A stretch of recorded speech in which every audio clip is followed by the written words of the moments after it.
예, 오바다서 1장 12절부터 합독하셨습니다. 내가 형제의 날, 곧 그 재앙의 날에 방관할 것이 아니며 유다 자손이 패망하는 날에 기뻐할 것이 아니며 그 고난의 날에 내가 입을 크게 벌릴 것이 아니며 내 백성이 환난을 당하는 날에 내가 그 성문에 들어가지 않을 것이며 환난을 당하는 날에 내가 그 고난을 방관하지 않을 것이며 환난을 당하는 날에 내가 그 재물에 손을 대지 않을 것이며 내 거리에 서서 그 도망하는 자를 막지 않을 것이며 고난의 날에 그 남은 자를 원수에게 넘기지 않을 것이니라. 네. 예, 지지난 시간에 오바다서 9편에서 제가 구성에 대해서 10절에서부터 15절까지죠. 그 부분의 구성이 샌드위치 구조, 카이즌 구조라고 했죠. 그래서 10절, 11절이 A에 해당되고, 그리고 12절에서 14절, 오늘 본문이죠. 12절에서 14절이 B에 해당되죠. 속에 해당되는 거죠. 샌드위치에. 그리고 15절이 A-에 해당되는 거죠. 그래서 오늘 우리 본문이 이 부분의 이제 주제가 되는 그런 내용들인 거죠. 에돔이 짓지 말았어야 할 죄들이라고 이제 표면적으로는 그러한 이제 주제로 나와 있지만은 우리가 지난 시간에 이어서 오늘 마저 살펴보면 이것들이 무슨 내용인지 이제 좀 더 이해가 되실 거고요. 예. 본문을 보겠습니다. 12절부터 잠깐 보면은 내가 형제 날고 그 재앙의 날에 방관할 것이 아니며 방관했다는 거고요. 그리고 유다 자손이 패망한 날에 기뻐할 것이 아니며 기뻐했다는 거고 그 고난의 날에 내가 입을 크게 벌릴 것이 아니며 뭔가를 더 얻겠다고 애를 썼다라고 하는 거죠. 지난주에 이제 12절은 내용을 보았고 그리고 13절도 이제 조금 했었죠. 예.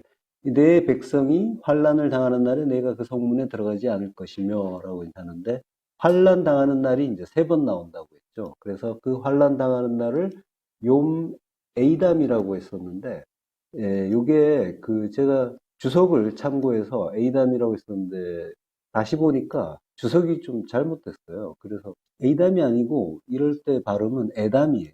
그리고 또 뒤에 쪽에 첫 번째 환란을 당한 날에는 에담이고 두 번째, 세 번째는 에담이라는 거는 이제 원형은 에드예요. 그래서 고난인데 환란인데 요게 3인칭 복수가 붙어서 그들의 환란 이러면은 이제 에담이 되고 그리고 13절에서 이제 두 번째, 세 번째는 복수가 아니에요. 그의 환란을 당하는 날. 그래서 애도가 돼요. 그러니까 이제 그래서 제가 성경 주석을 참고했다가 좀 방심을 했는데 그래서 제목을 바꿨어요. 그래서 에이담이 아니라 에드 원형을 살려서 욤 에드로 바꿨습니다. 이거는 이제 죄송하게 생각하고요. 12절 그 앞쪽에는 이제 유다 자손들이 이제 나오죠. 그게 이제 복수죠. 그래서 그걸 받아서 13절에서 그들의 환란의 날, 이게 이제 에담이 되는 거죠. 그때 내 백성의 성문에 들어가지 않을 것이라고 이제 하고, 그 다음에 나오는 두 번, 세 번째는 환란의 날은 에도란 말이죠. 요거는 뭘 받냐면은 12절에서 내 백성이라는 말을 나오죠. 그게 이제 3인칭 단수란 말이에요. 그걸 받아서 그의 환란의 날이라고 하는 거예요. 내 백성이 이제 단수니까 도가 되는 거예요. 이게 3번이 이제 환란이라는 거는 완전한 환란이라는 거죠. 완전한 환란이라는 건 완전한 멸망의 환란이라는 것을 말하면서 지금 첫 번째는 복수로 그들의 환란이 날이라고 이제 표현하고 두 번째, 세 번째 환란은 이제 단수로 표현했단 말이에요. 근데 이게 잘 살펴보니까 별 것 아닌 것 같지만 성경이 이렇게 다르게 표현한 것은 분명히 의미가 있을 것이라고 이제 느껴지고요. 자, 그 부분은 뒤에서 조금 더 자세하게 얘기할게요. 지금 이제 우리 오늘 본문 같은 경우에는 그리고 이제 오바댜서 전체가 그렇기도 하죠. 요게 이스라엘이 바벨론을 비롯한 그 동맹군들에 의해서 멸망당하는 주전 586년의 역사적 사건을 이야기하고 있다고 했죠.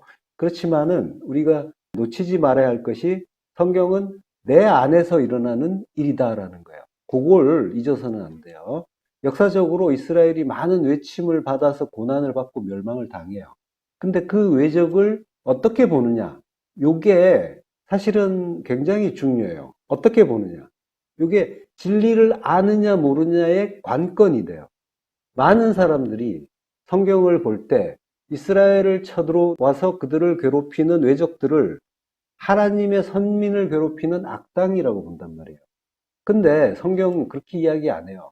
그거는 하나님이 하시는 일이라고. 그리고 그 외적들은 하나님이 사용하는 도구라고, 회초리라고 한단 말이에요. 하나님이 그들을 길러요. 길러서 강하게 한 후에 이스라엘을 치는 회초리로 사용하시는 거예요. 그 회초리는 또 십자가의 의미가 있잖아요. 그 막대기, 십자가고 진리의 말씀이란 말이죠. 성도에게는 외적 같고 회초리 같은 그 많은, 우리에게도, 성도 자신들에게도 외적 같고 회초리 같은 많은 관계들이 있어요. 그리고 많은 사건들이 일어나요. 그게 다 하나님의 견인에 의해서 일어나는 사건들이란 말이죠. 그러니까 우리는 그 외적들, 우리에게 다가오는 그 외부의 사건들을 어떻게 보고 있느냐 말이에요. 그 외적들을 어떻게 보느냐가 진리를 아느냐 모르느냐 관건이라는 거예요. 나를 괴롭히는 어떤 것, 그래서 나를 괴롭히니까 나쁜 것, 악한 것, 이것으로 보는지, 아니면 나를 하나님 나라로 만들어주는 그 회초리로 선한 것으로 보는지 어떻게 보시냔 말이에요. 그것들을. 나에게 다가온 일들이 많이 있었죠. 그 중에서 나를 괴롭게 한 것들이 또 많이 있었죠. 그것들을 나는 괴로움으로 보았는지, 아니면은 하나님의 나를 성전 만들어 주시는 선하신 일로 보았는지, 그걸 이제 돌아보잔 말이죠. 가나안이라는 땅이 있잖아요. 그 가나안이라는 땅은 약속의 땅이라고 해요. 그런데 지정학적으로 보면은 가나안 땅은 아시아와 유럽과 아프리카의 길목에 자리 잡고 있어요. 그래서 각 대륙에서 힘센 패공국들이 나타나고 그들이 다른 대륙으로 진출하려고 할 때마다 제일 먼저 얻어 터지게 되어 있어요. 이 가나안이라는 곳이. 하나님이 왜 이렇게 만드셨는지 생각해 보시란 말이에요. 가나안, 약속의 땅. 이 약속의 땅이 우리가 약속의 땅이란 말이에요. 우리가 하나님 나라란 말이에요. 그러면은 그 이스라엘이 지정학적으로 겪은 그 환란들이 우리에게 고스란히 적용이 되어야 된단 말이에요. 만약에 하나님이 우리를 아끼셨다면, 귀하게 여기고 아끼셨다면, 뭐 뉴질랜드나 호주 같은 그런 섬에 이렇게 넣어서 잘 지켜주셨을 텐데, 그게 아니라 힘센 놈들이 오다 가다 한 대씩 때리게 만들어 놓은 게, 그게 무슨 뜻인지 그걸 이해하면은 우리 인생에 닥쳐오는 고난이나 환란이나, 우리식의 표현인 거죠. 고난, 환란이라는 거는 우리의 그 두 마음에 의해서 정해지는 일이란 말이에요. 우리가 정하는 성격의 일이란 말이죠. 그것들이 그저 나를 괴롭게 하는 악한 일이 아니고, 또 그걸 가져온 인간은 악당이 아니라 그게 하나님의 뜻을 담은 회초리고, 그리고 하나님의 도구로 사용되는 그런 역할을, 나를 하나님 나라로, 성전으로 지어가기 위해서 충실하게 하나님의 뜻을 행하고 있다라고 하는, 그걸 이해할 수가 있는 거죠. 그러면 어떻게 돼요? 오히려 그것들이 감사한 일이 되는 거죠. 예. 그렇게 감사할 수가 없죠. 나를 하나님 나라로 올려주려고 자기는 악당의 짓을 한단 말이에요. 그러면 그것만큼 감사한 게 어디 있어요? 하나님 백성은 이렇게 하나님의 뜻을 알아가는 자이거예요. 이렇게 하나님의 뜻을 깨닫고 알아가는 것, 이걸 형통이라고 합니다. 찰나으라고 하죠. 성경에서. 찰나으라는 말이 앞으로 나가다라는 뜻이에요. 우리 성경에서 형통하다라고 쓰고 있는 찰나으라는 단어는 앞으로 나가다 발전하다예요. 하나님의 뜻을 알고 하늘로 자라나는 거예요. 그러니까 성도에게는 이게 중요한 거죠. 그리스도의 장성한 분량이 충만한 데 이르기까지 자라나는 거예요. 자라나는 게 형통이란 말이죠. 그걸 이제 국어사전의 의미처럼 형통이라는 말은 내 뜻대로, 내 소원대로 일이 술술 풀리는 거, 이걸 형통으로 여기지만 성도에게는 하나님의 뜻을 알고 하늘로 자라나는가, 이게 중요한 거잖아요. 그걸 알면은 사람들이 어떻게 보건 나는 하늘로 자라났고 나는 형통한 거란 말이죠. 자, 본문에서 13절에서 환란의 날, 욤에드가 3번 나왔다고 했는데요. 첫 번째는 욤에담, 복수로 표현할 때 그들은 유다 자손들이라고 했어요. 그리고 두 번째, 세 번째는 그의 환란의 날. 욤 에도인데, 요거는 이제 그는 나의 백성. 암이란 말이죠. 암을 받아서 그걸 대명사로 쓴 게 에도란 말이죠. 에드에 3인칭 단수가 붙은 거예요. 그리고 그 백성인데, 요걸 이제 하나님이 이스라엘을 이제 내 백성이라고 할 때는 암미라고 해요. 이게 이라는 말이 이제 나의라는 1인칭 소유격인데, 그걸 뒤에다 붙여서 암에다가 이를 붙이면 암미가 되는 거예요. 근데 이제 호세아서에 보면 로암미라는 이름이 나오죠. 그 호세아의 자녀를 이제 로암미로 지어라, 로루하마로 지어라라고 이제 하잖아요. 그때 이제 로암미라고 이제 할 때, 요거는 로라는 말은 아니란 뜻이에요. 그래서 로암미 하면은 이제 내 백성이 아니다라는 그런 이제 의미가 되죠. 나중에는 이제 암미로 바꿔주시죠, 이름을. 예. 그러니까 로암미였다가 암미가 되는 것. 이게 이제 우리 성도들의 성격인 거죠. 우리 성도들이 로암미였다가 암미가 되잖아요. 그리고 로루하마는 긍휼히 여김을 받지 못한다라고 하는 거예요. 근데 이제 루하마로 개명이 되죠. 로루하마에서 이제 루하마가 긍휼인데, 이게 라함이라는 단어, 불쌍히 여김, 동정, 자비, 이게 원형이에요. 여기에 이제 여성형이 붙어서 루하마가 된 거예요. 그러니까 이제 로루하마는 딸이라는 걸 이제 알 수가 있죠. 자, 그 고난의 날, 재앙의 날, 환란의 날이라는 말들이 이제 오바다서에 나오는데, 어떤 날이 나오는데, 고난의 날, 재앙의 날, 환란의 날, 또 여호와의 날, 하나님의 날, 이런 말들도 나오잖아요. 다 같은 의미예요. 전부 심판의 날이라는 거예요. 어떠한 날, 그 날이라는 말도 나오죠. 자, 그건 전부 심판의 날이에요. 심판의 날이라는 건 뭐예요? 십자가의 날이라는 거예요. 십자가의 날이라는 거는 육이 죽는 날이라는 거예요. 육이 죽는다는 거는 또 바꿔서 이야기하면 육이 죽고 영으로 부활하는 날이라는 거예요. 그 말은 다시 말하면 구원의 날이라는 거예요. 성도는 심판을 받는데, 심판의 날은 하나님 뜻을 알지 못하는 자에게는 두렵고 떨리는 날이지만, 오히려 성도에게는 구원의 날이고 기쁨의 날이 되는 거예요. 그러니까 성경이라는 거는 그리스도의 은혜를 알아서 내가 구원받는 이야기를 가르쳐주는 책인 거예요.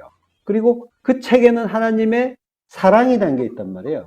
그래서 하나님의 사랑의 편지인 거예요. 하나님이 주신 말씀을 담았죠. 근데 그 이야기는 전부 나를 사랑하는 이야기로 가득하단 말이에요. 하나님이 사랑이시니까, 사랑이신 분이 하시는 말씀은 다 사랑인 거예요. 그 하나님의 사랑을 받는 자를 또 아가페토스라고 하죠.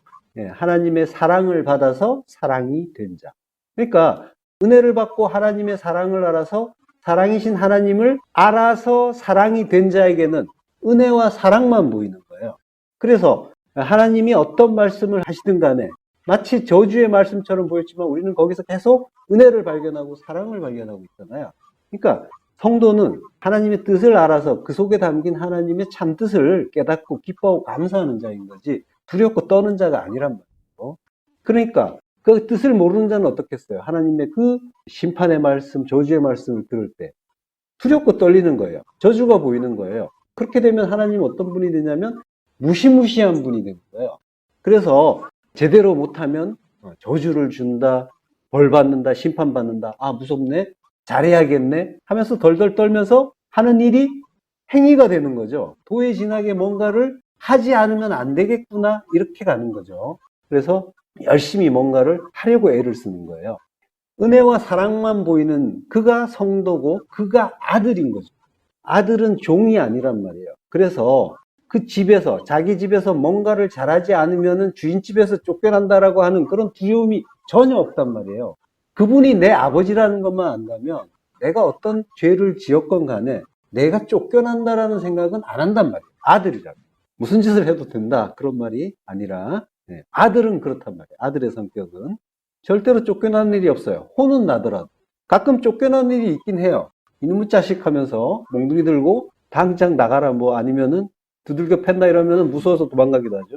근데 그렇게 쫓겨난다고 해도 며칠이죠. 영영 못 돌아간다라는 생각은 아들은 안 한단 말이에요. 아들이 쫓겨나도 어머니가 몰래 연락을 하죠. 야, 너네 아버지 이제 화 풀리셨다. 이제 그만 돌아와라. 어머니가 아들을 돌아오게 하잖아요. 어머니, 히브리어로 M, 하나님의 말씀이란 말이에요.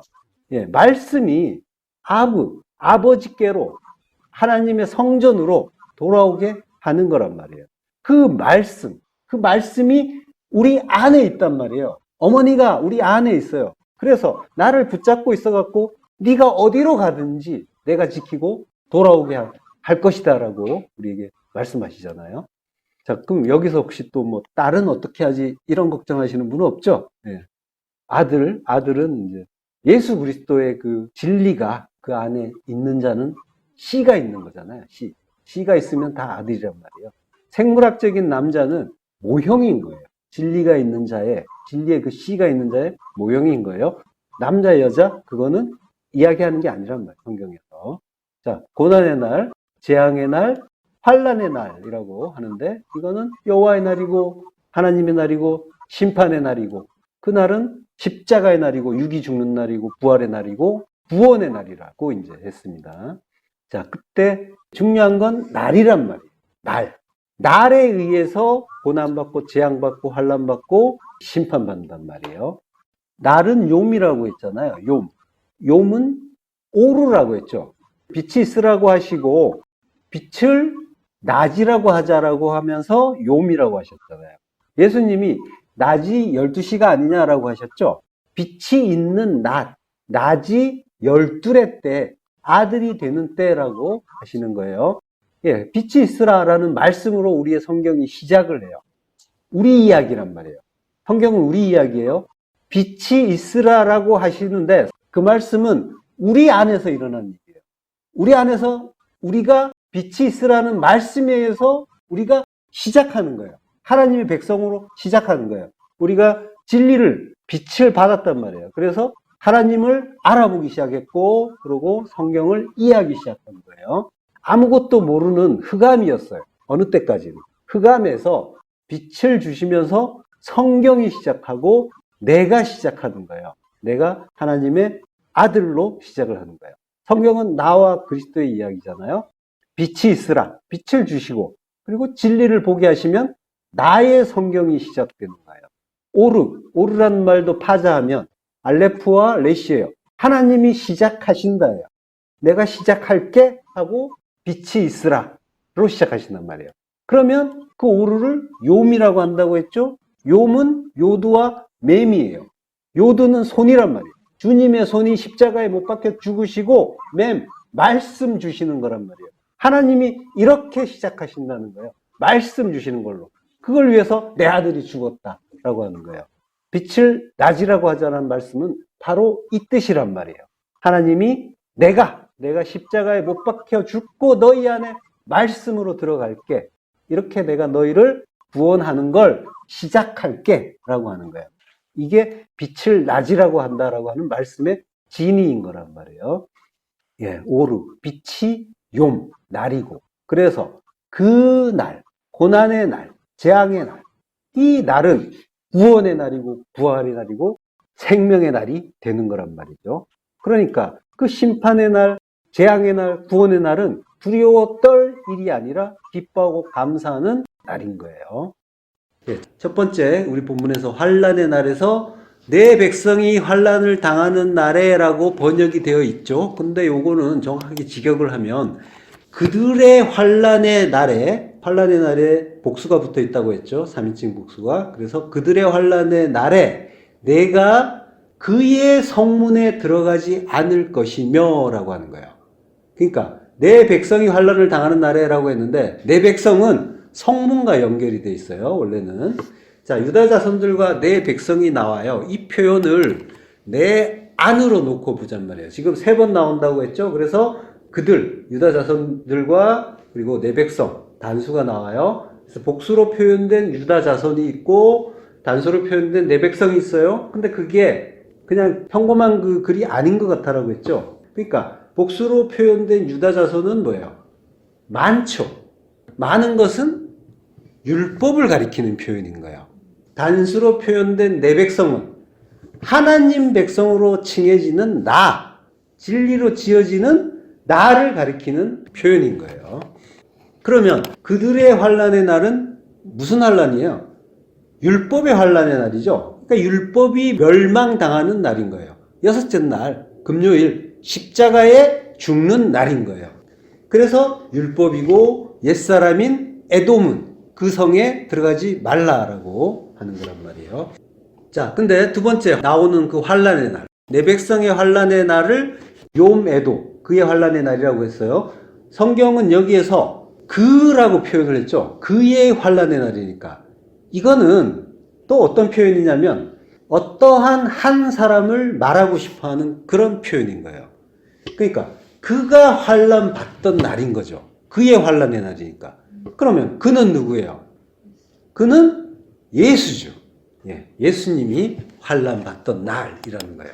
그러니까 지금 이러한 이야기는 성경의 모든 일이 내 안에서 일어나는 일로 볼 수 있을 때 그때 이러한 이해가 생기는 거란 말이에요. 예수님이 환란 받던 날, 에돔인 나는 어떻게 했어요? 환난 당하는 날에 내가 그 고난을 방관하지 않을 것이며 라고 해요. 여기서 고난이라고 했는데 고난은 라예요. 라는 고난이 아니라 악이에요. 악.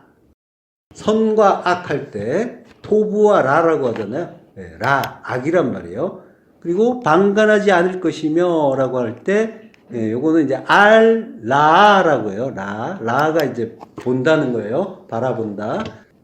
그의 환란의 날. 주님이 십자가에 죽는 날. 십자가에 죽는 날이니까 그의 백성들도 함께 죽겠죠? 그와 함께 이스라엘이 죽는 날인 거죠. 그 환란의 날을 악으로 바라보지 말라라고 하는 거예요. 에돔아, 너는 그걸 악으로 바라보지 말라. 왜 그래요? 그날은, 그 환란의 날은 앞에서 얘기했지만 감사하고 기뻐할 일이니까 그걸 악으로 보지 말라는 거예요. 우리가 악으로 본다는 건 뭐예요? 우리가 나쁘다고 판단할 때 악으로 보잖아요. 선, 악을 나눠서 본단 말이에요. 그러니까 이거는 악으로 볼 일이 아니라 너희가 그 육이 멸망하는 날이 그거는 기뻐하고 감사할 일이다라고 그걸 가르쳐 주시는 거죠. 그 환난 당하는 날에 내가 그 재물에 손을 대지 않을 것이며, 자, 이게 이제 예루살렘 성읍이 바벨론 군대들에게 점령을 당하는 그 상황인 거죠. 에돔 족속이 바벨론 군대 편승해서 성읍 안에 들어가서 재물을 약탈하는 그 일까지 있었고요. 그걸 이제 묘사하는 그런 표현인 거예요. 1차적으로는. 여기서 이제 재물이라고 한 히브리어는 하일이에요. 하일은 힘, 능력, 부, 재산, 군대 이런 뜻이에요. 신명기 8장 16절 내 조상들도 알지 못하던 만나를 광야에서 내게 먹이셨나니 이는 다 너를 낮추시며 너를 시험하사 마침내 내게 복을 주려 하심이었느니라. 그러나 내가 마음에 이르기를 내 능력과 내 손의 힘으로 내가 이 재물을 얻었다 말할 것이라. 내 하나님 여호와를 기억하라. 그가 내게 재물 얻을 능력을 주셨음이라. 이같이 하심은 내 조상들에게 맹세하신 언약을 오늘과 같이 이루려 하심이니라. 여기서 7절과 18절에 재물이 나오죠. 하일이에요. 자, 근데 우리 성경을 보면 지금 오해하기 쉽게 되어 있죠. 이스라엘을 낮추시고 시험하시는 게 복을 주기 위함이다라고 하잖아요. 그리고 다음 구절에 바로 나오는 게 재물 얻는 이야기가 나와요. 그러면 읽는 사람들은 뭐라고 생각하겠어요? 아, 재물 얻는 게 복인가 보다. 이렇게 오해하기가 쉽죠? 안 그래도 그렇게 알고 있고 믿고 싶은데 완전히 확인을 시켜주는 것 같은 그런 구절이란 말이죠. 근데 여기에 이제 복을 주려 한다라고 할 때 이 말은 야타브예요. 야타브는 복을 준다는 말이 아니에요. 야타브, 선하다, 좋다, 즐겁다, 잘하다. 이게 이제 토부에서 온 말이에요. 선. 자, 그러니까 야타브는 복이란 말과는 의미가 좀 다르죠. 복이라는 거는 베라카잖아요. 그리고 이제 복이라는 거의 의미는 바라크라는 동사에서 온 거죠. 바라크가 무릎을 꿇다, 찬양하다, 그리고 복을 주다 이런 뜻이 있어요. 그러니까 무릎을 꿇고 찬양하는 게 복의 내용이란 말이죠. 야타브와 복은 조금 이제 거리가 있단 말이에요. 근데 그걸 이제 복이라는 말로 번역을 해놓은 거예요. 자, 너희 조상들이 뭐가 뭔지 모르고 광야에서 만나를 먹었어요. 광야는 미드바르죠. 미드바르는 다바르, 말씀이 있는 곳, 말씀을 주시는 곳. 요게 다바르죠. 그 말씀 주는 광야에서 만나를 먹었어요. 만나를 아칼 먹었어요. 네, 아칼이 먹는다는 뜻이에요. 창세기 3장 6절 여자가 그 나무를 본즉 먹음직도 하고 보암직도 하고 지혜롭게 할 만큼 탐스럽기도 한 나무인지라 여자가 그 열매를 따먹고 자기와 함께 있는 남편에게도 주매 그도 먹은지라. 예, 먹었어요. 따먹고 그리고 아담도 먹었어요. 그걸 아칼이라고 해요. 자, 여자라고 하죠. 여자는 이샤예요. 그리고 남편은 이시예요. 이샤가 그 열매를 따서 열매는 페리를 아칼 먹었어요. 페리를 이제 아칼 했는데 먹었는데 이 먹는 거는 칼형이에요. 칼형이라는 거는 히브리어 동사형에서 기본형을 말해요. 능동형이에요. 기본형이니까 내가 뭐 한다 이런 뜻이죠. 그러니까 자기가 먹은 거예요. 그 여자가 먹었어요. 정황상 이제 인간이 선악과를 먹은 환경을 보면은 우리가 성경을 읽어보면은 마치 하나님이 이제 조성하셨잖아요. 그래서 먹게 되는 그런 이제 일이 있는데 그렇지만은 성경은 칼형을 쓴단 말이에요. 예, 여자가 먹었다. 인간이 자기 탐심으로 그걸 먹었다라는 걸 가르쳐 주려고 하시는 거예요. 자, 그랬는데 광야에서는 만나를 광야에서 내게 먹이셨다라고 하죠. 그러니까 하늘에서 내려온 생명의 말씀을 히필형은 사역 능동형이라고 했죠. 먹게 하셔서 먹었어요. 그러니까 은혜를 가르쳐 주시는 거예요. 지금 에덴과 광야, 선악과와 만나, 그리고 먹은 동작을 칼형과 히필형으로 각각 대조를 하고 있죠. 그러니까 에덴의 실패를 광야에서 씻어주고 계신 거예요. 예. 바로 거기에 하늘에서 내려온 생명의 말씀이 먹히고 있죠. 먹게 하셔서 먹었어요. 먹히니까 생명의 말씀으로 오신 어떤 분이 죽는 거예요. 예. 내려오신 것 자체가 죽는 거고, 그리고 먹힌단 말이에요. 죽는 거예요. 에덴의 실패를 광야에서 씻어주는 그 일이 바로 어떤 분의 죽음으로 가능하다라는 걸 가르쳐 주는 그런 말씀인 거예요. 자, 이는 다 너를 낮추시며 너를 시험하사라고 하는데, 예, 요게 만이라는 말이 나와요. 목적. 예, 그리고 아나. 괴롭게 한다라는 거예요. 낮추신다는 말은 괴롭게 한다는 뜻이에요.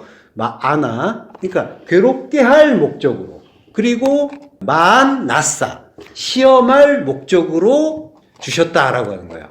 자, 근데 여기 이제 아나나 나사가 전부 괴롭게 하고 시험하는 게 전부 강조형이에요. 피해령이에요. 그러니까 반드시 그렇게 한다는 거예요. 반드시 괴롭게 하고 반드시 시험을 한다라고 하시는 거예요. 자, 오늘 본문에서 이스라엘이 외적들의 침입을 받아서 괴로움을 당하는 게 이게 우연한 일이 아니라는 거예요. 운이 나빠서 국력을 키우지 않아서 제대로 열심히 안 해서 뭐 이제 그런 차원이 아니라는 거예요. 아나. 괴롭게 할 목적으로 나사. 시험할 목적으로 벌어지는 일이다라고 하는 거예요. 그게 뭐 때문이라고 했어요? 뭐 때문에 이런 괴롭게 하고 시험하는 그런 일이 있는 거예요? 마침내 내게 복을 주려 하심이니라. 복을 주려 한다라고 하는 거예요. 야타도. 선하게 한다. 좋게 한다라고 하는 거예요. 복 주려 한다가 아니고 마침내 너를 즐겁게 하려 한다. 좋게 하려고 한다. 자, 이게 복 준다와 이제 관련이 없으니까 이렇게 이제 번역을 할 수 있는데 근데 아직은 조금 어색하죠. 왜냐하면 우리에게 의문이 있기 때문이에요. 나를 즐겁게 한다고 하면서 좋게 한다고 하면서 왜 이렇게 괴롭게 하시지? 라는 차라리 괴롭게 하지 말지라는 그런 의문이 들 수가 있단 말이에요. 이게 마침내라는 말을 조금 또 오해하게 번역을 해놔서 그런 거예요. 마침내가 아하리트예요. 아하리트가 마지막 끝 이런 뜻이에요. 종말을 이야기하는 단어예요. 그러니까 너의 마지막, 너의 종말을 선하게 하려 함이라. 이 말이 들어가면은 분명하게 이해가 되는 거죠. 전체 내용이. 요 아하리트를 제대로 이제 번역을 하지 않으니까 독자들이 일상의 복을 바라게 되는 거예요. 요런 이해를 바탕으로 이제 다음 구절을 봐야지 재물이 뭘 말하는지 좀 더 이제 알 수가 있는 거예요. 너의 종말을 좋게 하려 한다라는 요 부분을 이제 기억하면서 한번 볼게요. 18절. 그러나 내가 마음에 이르기를 내 능력과 내 손의 힘으로 내가 이 재물을 얻었다 말할 것이라. 내 하나님 여호와를 기억하라. 그가 내게 재물 얻을 능력을 주셨음이라. 이같이 하심은 내 조상들에게 맹세하신 언약을 오늘과 같이 이루려 하심이니라. 자, 재물을 얻는다는 것은 우리의 종말과 관계가 있다는 이야기예요. 근데 이게 우리의 일상을 위하는 재물이라면 종말이라는 말은 어울리지 않죠. 그러니까 성도의 종말은 뭐예요? 성도의 종말은 자기 부인의 십자가 죽음이죠. 그리고 그 죽음은 예수 그리스도의 십자가 은혜, 그 그리스도의 은혜에 의해서 이루어지는 일이죠. 지금 신명기 기자는 재물을 얻는 게 뭐라고 해요? 하나님의 언약이라고 하죠. 내 조상들에게 맹세하신 언약을 이루려고 한다라고 하시잖아요. 예, 요게 창세기 15장에서 아브라함과 맺은 언약이란 말이에요. 창세기 15장 14절. 그들이 섬기는 나라를 내가 징벌할지며 그 후에 내 자손이 큰 재물을 이끌고 나오리라. 재물을 이끌고 나온다라고 했잖아요. 그래서 그 재물을 가지고 온 거예요. 광야로. 예. 그러니까 아브라함과 맺은 언약에 이미 재물을 얻는 것이 계시가 되어 있단 말이에요. 이 재물을 신약에서는 불의의 재물이라고 해요. 누가복음 16장 9절. 내가 너희에게 말하노니 불의의 재물로 친구를 사귀라. 그리하면 그 재물이 없어질 때 그들이 너희를 영주할 처소로 영접하리라. 예, 불의의 재물이라고 하죠. 아디키아. 재물은 맘모나스예요. 맘모나스는 이제 맘몬이라는 뜻, 그리고 부재물 이런 뜻이에요. 보통 이제 맘모나스는 맘몬이라는 우상과 이제 이름이 연결이 되고 있죠. 그리고 이제 맘모나스라는 말에서 머니라는 영어 단어가 파생됐다라고 하니까 맘모나스 하면은 이제 무조건 악한 것으로 여기기도 하는데 그거는 이제 한참 후의 일이고 맘모나스 자체는 가치 중립적이에요. 부재산 재물이에요. 자, 요 맘모나스는 아람어 마몬의 강조형 마모나에서 나온 것으로 추측을 해요. 요 마모나가 누군가가 신뢰하는 것이라는 그런 의미예요. 요 마모나에 해당되는 게 히브리어에서 아만이에요. 아만이 확실하게 하다, 충실하다, 믿다예요. 믿다. 자, 불의의 제물로 친구를 삼으라라고 했는데 친구는 이제 필로스예요. 친구를 포예요. 만들라고 해요. 그러면 그 재물이 없어질 때, 에클레이포, 없어질 때, 그때 너희를 영주할 처소로 영접한다고 해요. 영주할 처소는 아이오니오스, 영원한이에요. 영원한 스케네, 장막으로 데코마이, 영접한다 라는 거예요. 그러면 영원한 장막으로, 영원한 처소로 영접한다라고 한다는 건 뭐예요? 영생으로 인도한다라는 말이 되는 거죠. 그러니까 불의의 재물은 영생과 관련이 있는 거예요.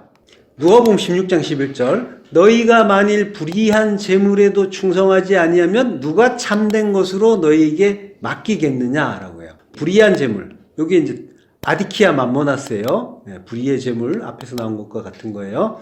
여기에 충성하지 아니하면이라고 하는데 요거는 피스토스예요. 충성한다는 거는. 피스토스는 믿는다는 말이에요. 믿는다는 건데 요걸 충성한다라고 번역을 해 놓은 거예요.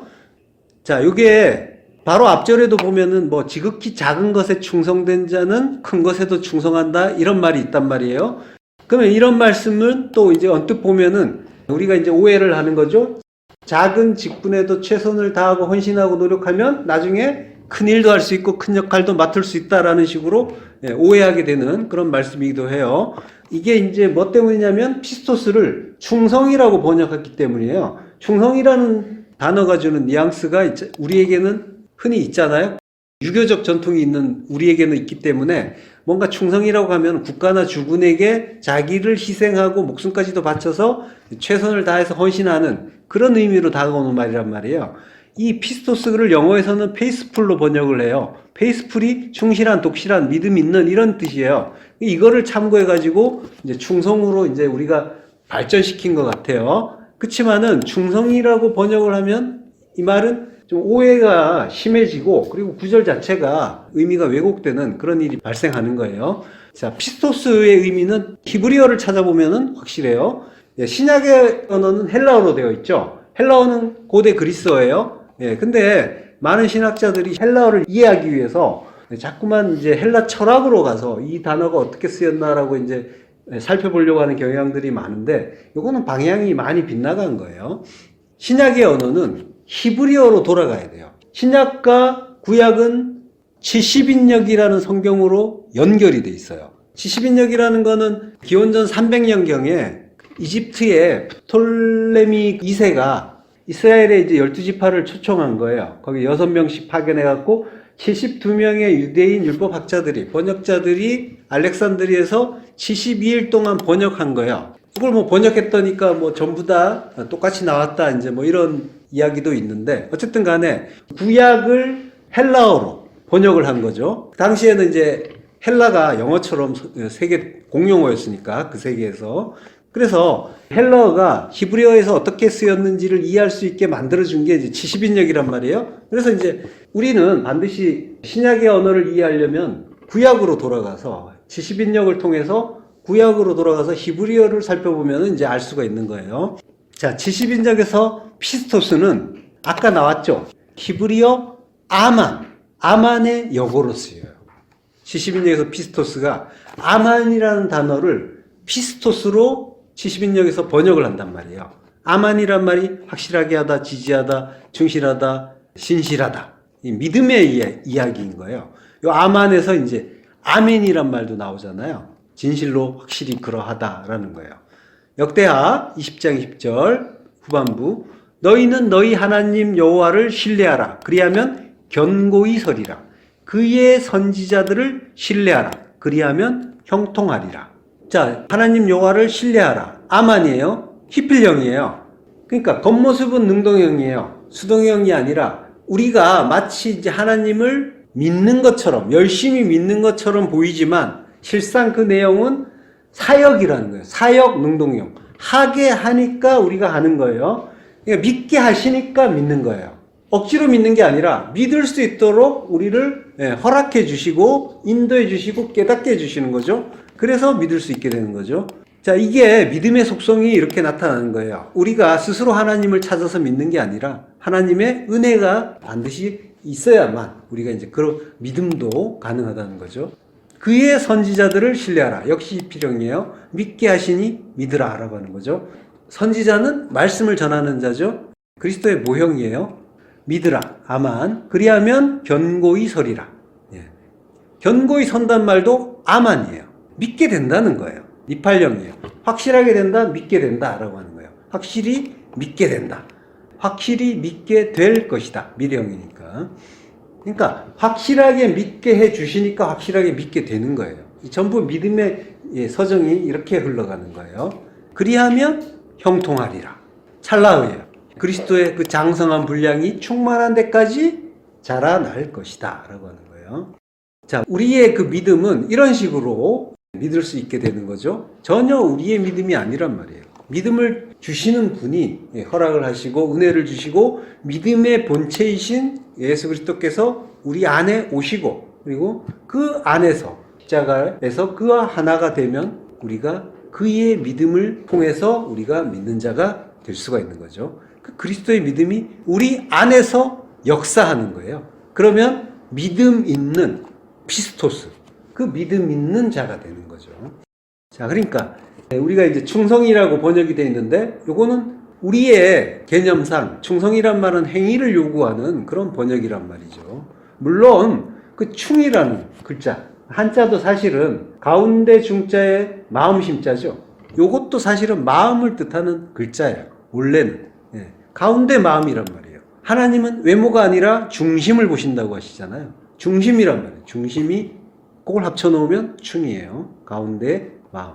예, 우리의 그 가운데 마음이 하나님을 향하는 게 그게 믿음이라는 거죠.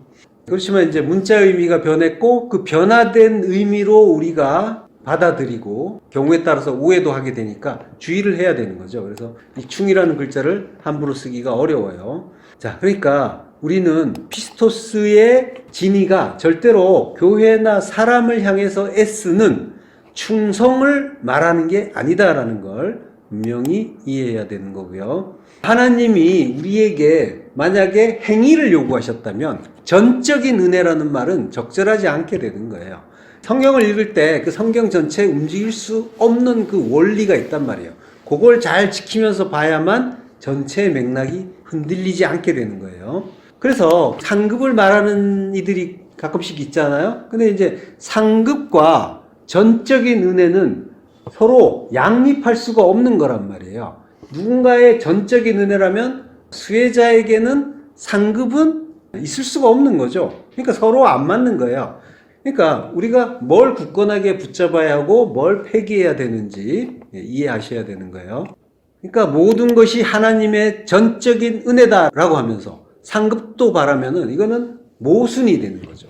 이건 아주 간단한 문제예요. 이걸 헷갈려서는 안 되는 거죠. 근데 헷갈려요. 왜요? 탐심 때문이죠. 요한일서 4장 10절 사랑은 여기 있으니 우리가 하나님을 사랑한 것이 아니요 하나님이 우리를 사랑하사 우리 죄를 속하기 위하여 화목 제물로 그 아들을 보내셨습니다. 하나님이 우리를 사랑하셔서 우리에게 하나님을 알아볼 수 있는 빛을 주시고 마음이 하나님을 향하게 만들어 주신 거란 말이죠. 그러니까 모든 게 은혜인 거예요. 오직 은혜인 거예요. 전적인 은혜인 거예요. 사랑은 여기 있다라고 하죠. 어디에 있을까요? 여기가 어디일까요? 엔투토라고 해요. 그 안에 있으니에요. 그 안에.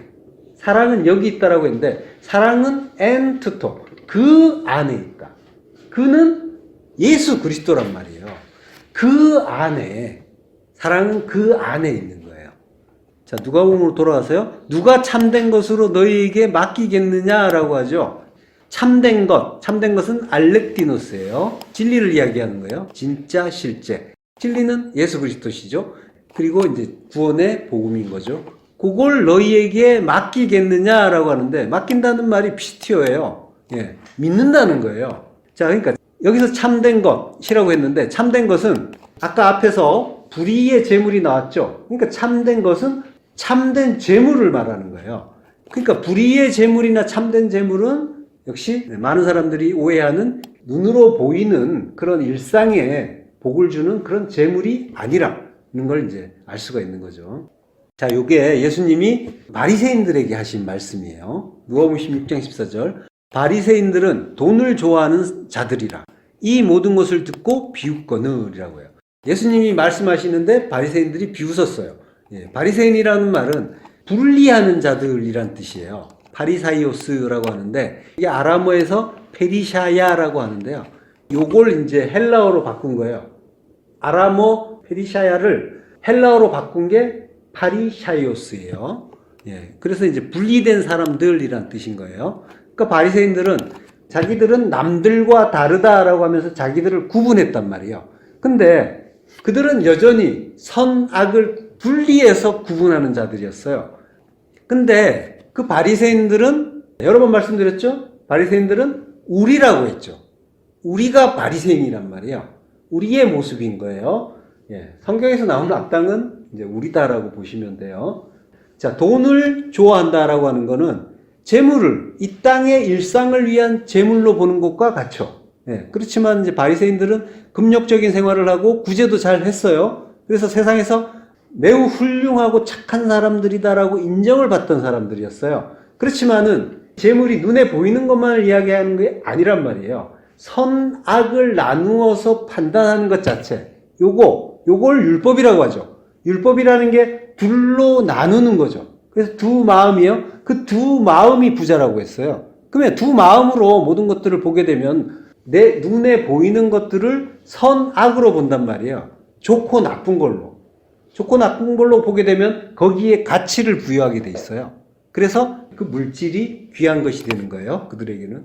그래서 그들은 청렴했지만 부자다라고 하는 거예요. 돈을 사랑하는 자, 부자. 그래서 이제 예수님이 바리새인을 야단치는 장면이 많이 나오잖아요. 마태복음 23장 13절 전반부 화 있을진저 외식하는 서기관들과 바리새인들이여 라고 하죠. 예, 서기관은 율법학자예요. 예, 서기관 바리새인 모두 율법주의자들인 거예요. 화 있을진저 라고 하죠. 우아이 슬프다 화가 있으리라 라고 해요. 예수님이 서기관 바리새인들에게 화 있으라라고 저주의 말씀을 하셨죠. 저주죠. 화 있으라라고 했으니까. 근데 서기관 바리새인은 우리라고 했잖아요. 그러면 우리는 저주의 말씀이 뭐라고 했어요? 저주가 아니라 은혜의 말씀이라고 했죠. 축복의 말씀. 이사야서 6장 5절. 그때 내가 말하되 화로다 나여 망하게 되었도다. 나는 입술이 부정한 사람이요 나는 입술이 부정한 백성 중에 거주하면서 만군의 여호와이신 왕을 배웠음이로다 하였더라. 오이라고 해요. 화로다 라는 말. 오이. 오이가 헬라어에서 우하이인 거예요. 화로다 나여 망하게 되었도다 라고 비명을 지르죠. 비명을 지른 이유가 뭐예요? 그 앞쪽에서 뭔가를 봤어요. 이사야서 6장 1절. 우시야 왕이 죽던 해에 내가 본즉 주께서 높이 들린 보좌에 앉으셨는데 그의 옷자락은 성전에 가득하였고. 우시야 왕이 죽던 해. 우시야 왕. 우시야라는 말은 여호와는 나의 힘이시다 라고 하는 왕이에요. 하나님만 의지하던 왕이 죽었대요. 하나님이 하라고 하는 말만 하신 유대인의 왕으로 오신 그분이 무트 죽었어요. 말씀이 육신되어 오신 왕이 죽으니까 육은 삭제되고 말씀만 남아서 우리 안에 들어올 수가 있게 됐죠. 그러면 우리가 그 말씀 하나님의 뜻을 알아먹을 수가 있게 됐죠. 그의 옷자락은 성전에 가득하였고 라고 하죠. 그리고 높이 들린 보좌, 높이 들렸대요. 십자가죠. 십자가가 보좌란 말이에요. 에덴 가운데, 에덴이 성전이잖아요. 에덴 가운데 선악과가 있었죠. 나무가 있었단 말이에요. 십자가란 말이에요. 그 십자가가 보좌란 말이에요. 거기에서 물이 나오잖아요. 물이 나와서 성전을 적시고 세상을 적시는 큰 물이 되죠. 옷자락이 성전에 가득한 것도 옷자락이 진리란 말이에요. 혈루병 걸린 여인이 주님의 옷자락을 잡으니까 혈루병이 고쳐지죠. 그 피, 담, 진리의 말씀을 간직하게 되는 거죠. 혈루병이 고쳐지면 담이 더 이상 흘리지 않게 되니까 간직하는 자가 되는 거죠. 이사야 선지자가 진리를 봤단 말이에요. 진리를 알게 되니까 내가 어떤 자인지 알게 된 거예요. 그러니까 나는 입술이 부정하구나를 깨닫게 된 거죠. 입술이 부정하다는 거는 진리를 말하지 못하는 자라는 거예요. 이걸 알게 되니까 나는 망하게 됐구나. 망해야 되는 거죠. 화로다 나여 망하게 되었구나. 망해야 된다라고 하는 거예요. 진리를 알지 못하는 그 옛사람, 나의 율법, 그거 빨리 망해야 된단 말이죠. 그 내가 망하는 그 날이 바로 재앙의 날이고 환난의 날인 거란 말이죠. 근데 그 날이 성도에게는 죽고 부활하는 은혜의 날이라고 했죠. 화 있을진저 예수님이 저주를 주셨어요. 그렇지만 그 저주는 저주처럼 보이는 축복의 말씀이란 말이에요. 화 있어라, 망해라 라고 하는 거예요. 환난이다 라고 하는 거예요. 환난의 날을 맞이해라 라고 하는 거예요.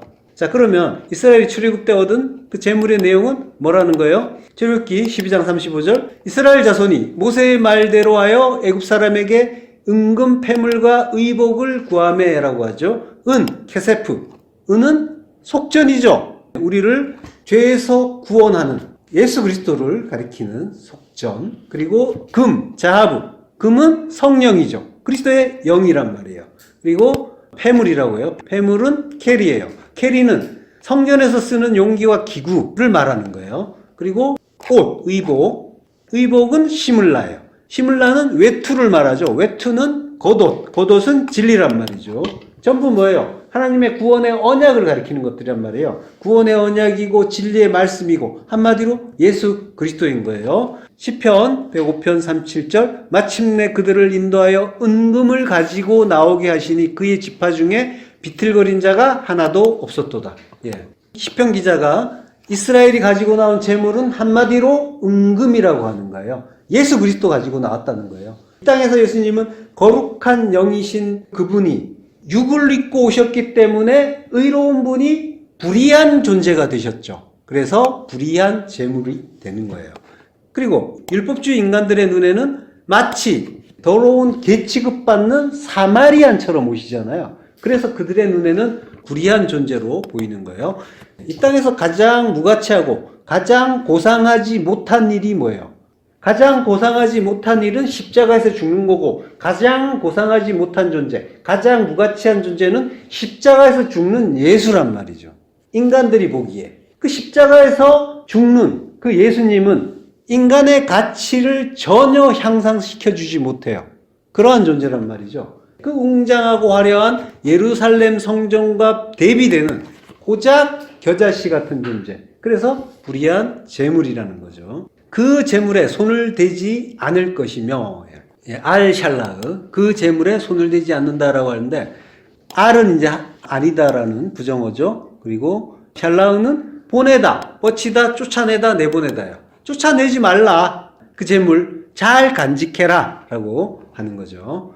그리고 14절, 내 거리에 서서 그 도망하는 자를 막지 않을 것이며 고난의 날에 그 남은 자를 원수에게 넘기지 않을 것이니라 라고요.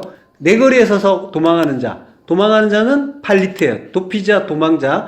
이 단어는 이제 팔라트라는 말에서 왔어요. 이게 이제 도피하다, 탈출하다, 구원하다는 뜻이에요. 그러니까 구원을 위해서 도망하는 자인 거예요. 요 구절도 직역을 하면 도망자를 막는다라고 했는데 이게 카라트라는 단어예요.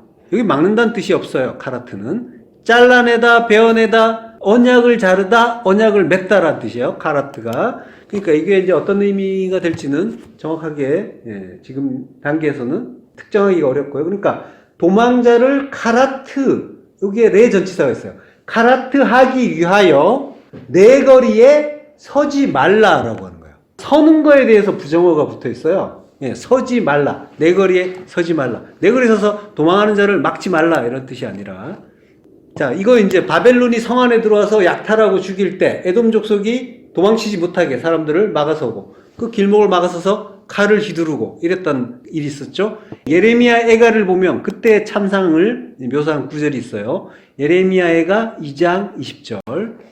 여호와여 보시옵소서, 주께서 누구에게 이같이 행하셨는지요. 여인들이 어찌 자기 열매 곧 그들이 낳은 아이들을 먹으오며 제사장들과 선지자들이 어찌 주의 성소에서 죽임을 당하오리까. 늙은이와 젊은이가 다 길바닥에 엎드려져 싸우며 내 처녀들과 내 청년들이 칼에 쓰러졌나이다. 주께서 주의 진노의 날에 죽이시되 긍휼히 여기지 아니하시고 도륙하셨나이다. 진노의 날, 욤 아프라고 해요. 아프는 이제 코란 뜻이에요. 콧김이 마치 이제 진노한 것처럼 보이니까. 욤 아프에 이스라엘 백성들이 도륙이 됐는데 그걸 대적들이 그 백성들을 죽였다라고 하는 게 아니죠. 주께서 주의 진노의 날에 죽이시되라고 하죠. 주께서 죽이고 도륙한다라고 하잖아요. 자, 이거는 뭐예요? 예레미야 선지자가 아는 거예요. 우리에게 일어나는 그 고난 환난의 의미를 정확하게 아는 거예요. 모든 것이 하나님의 뜻 가운데 일어난다는 거예요. 외형적으로는 바벨론과 그 동맹군들이 이스라엘 쳐들어와서 우리를 죽이는 것 같지만 그들을 움직인 것은 하나님이고 하나님의 뜻이 이스라엘을 죽이는 그 속에 담겨 있다라고 하는 거예요. 그걸 이해한 거예요. 자, 여자가 자기 열매, 곧 그들이 낳은 아이들을 먹는데요. 이런 일이 있었어요. 어린 아이를, 갓난아기를 먹을 게 없어가지고 막 먹은 거예요.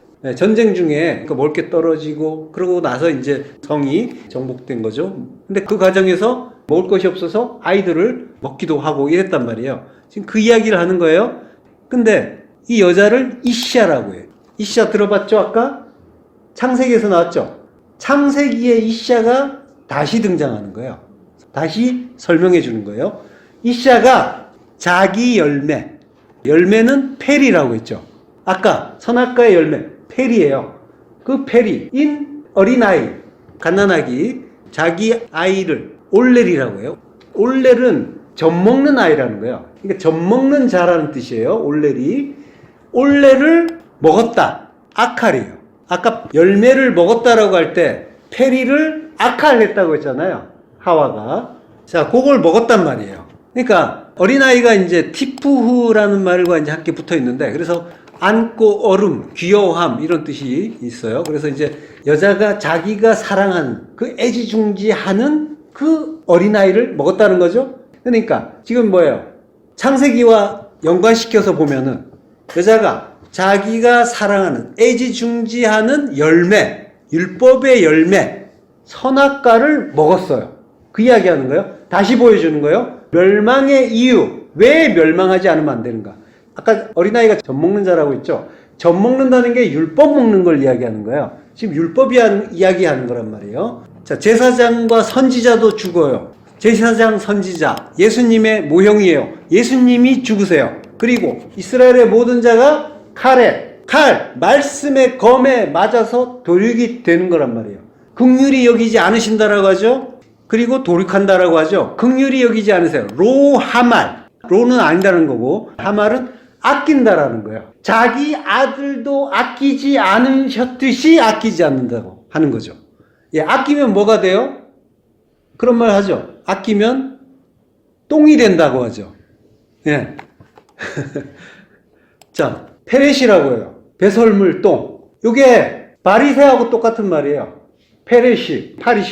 요게 배설물 똥이란 말이에요. 사도 바울이 내가 바리새인 중에 바리새인이요 하면 하는데 내가 모든 일이 배설물이다라고 했잖아요. 이 이야기 하는 거예요. 내가 바리새인인데 그거 페렛이 똥이야 라고 하는 거예요. 내가 모든 게 똥이었어. 예수 그리스도를 알기 전에 했던 모든 것. 율법은 똥이다 라고 하는 거예요. 자, 그러니까 가만 놔두면 바리새인 되니까, 똥 되니까 어떻게 해야 돼요? 아끼지 말고 도륙을 해 주시는 거란 말이에요. 그게 진짜 아껴주는 거고 사랑하는 거라는 거예요. 자, 본문 가서요. 고난의 날에 그 남은 자를 원수에게 넘기지 않는다라고 하죠. 고난의 날, 욤차라예요. 차라는 지난 시간에 했죠. 고난의 날에 그 남은 자, 샤리드, 살아남은 자, 남은 자를 원수에게 넘기지 않는다라고 하는데 원수에게라는 말은 원문에 없어요. 원수란 말이 없어요. 샤가르. 근데 요거는 이제 닫다, 잠그다, 가두다. 어딘가에 넣고 통이나 방에다 놓고 닫는 거. 그리고 또는 넘겨준다. 또는 포기하다. 이런 뜻이 있어요. 자, 그러니까 여러 가지 뜻이 있는데 넘겨주지 말라라는 뜻도 되고 원수란 말은 없죠. 넘겨주지 말라라는 뜻도 되고 포기하지 말라라는 뜻도 되는 거죠. 예레미야애가 2장 22절. 주께서 내 두려운 일들을 사방에서 부르시기를 절기 때 무리를 부름같이 하셨나이다. 여호와께서 진노하시는 날에는 피하거나 남은 자가 없나이다. 내가 낳아 기르는 아이들을 내 원수가 다 멸하였나이다. 예. 주님이 나를 둘러싼 사방에서 두려운 일, 나의 멸망을 위한 일들을 절기 때 무리를 부름같이 하셨다. 절기 때는 많은 백성이 모이죠. 많이 불렀다는 거예요. 예. 근데 절기라는 거는 자체는 뭐예요? 어린 양의 은혜, 구속의 은혜를 감사하고 기념하는 거죠. 예수 그리스도의 은혜를, 그 구속의 은혜를 감사하고 기념하기 위한 일이 절기란 말이에요. 유월절, 초막절, 칠필절, 무교절, 초실절, 나팔절, 그리고 속죄일도 있죠. 자, 그러니까 두려운 일들을 언제 한대요? 절기에 지금 하신대요. 절기에 부름같이 라고 하는데 비유이지만 두려운 일들, 우리를 멸망시키는 일을 절기는 감사의 때잖아요. 감사의 때에 하셨다라고 하는 거예요. 대조예요. 대조를 하는 동시에 두려운 일들이 사실은 감사의 일이다라는 걸 가르쳐 주는 거란 말이에요. 나의 멸망을 위해서 두려운 일들, 하나님의 뜻을 받들어 수행하는 대적들이 다름 아닌 하나님의 뜻 가운데 은혜로 이루어지고 있다라고 하는 거예요. 자, 예레미야 선지자가 바벨론이 쳐들어왔을 때 이스라엘에게 항복하라고 했죠. 멸망의 일이 왜 닥쳐오는지를 알았던 거예요. 그 진노하시는 날에 아프, 아까 나왔었죠? 콧구멍, 그리고 화라는 뜻도 있어요. 그래서 진노의 날이에요. 피하거나 남는 자가 없다. 피하는 자 팔리트, 도망자, 그리고 남은 자 사리드. 본문에 나온 거랑 똑같죠? 예, 팔리트, 사리드. 도망자와 남은 자. 도망자와 남은 자가 없다. 왜? 모두가 죽어야 하니까. 내 안의 일로 보면 완전히 죽어야지 그게 끝나는 일이니까.